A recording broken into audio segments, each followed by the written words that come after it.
Tribunnews, kita beralih ke berita selanjutnya. Banyak kendaraan parkir sembarangan di Kota Ambon. Robby Sapulete sebut akan tindak tegas.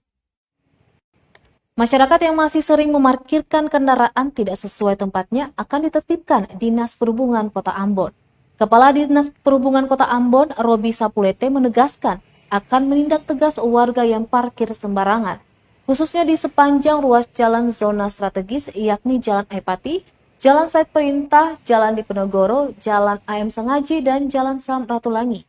Lanjutnya, bagi kendaraan roda 4 yang parkir di luar batasan yang sudah ditentukan akan diderek.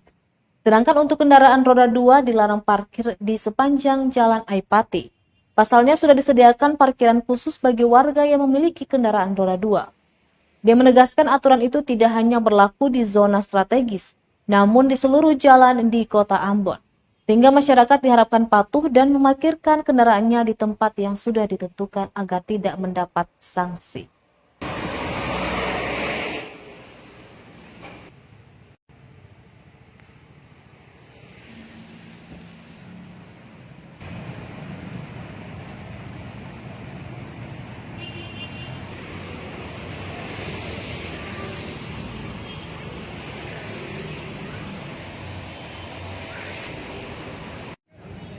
Tertib berlalu lintas teristimewa, tertib berparkiran.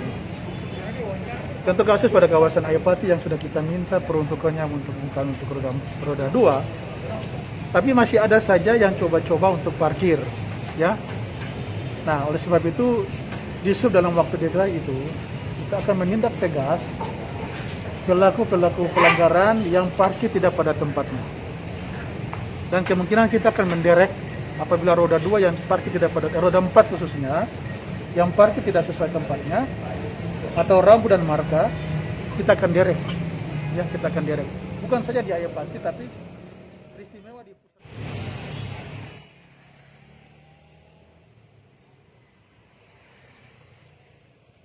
Terima kasih sudah nonton. Jangan lupa like, subscribe, dan share ya.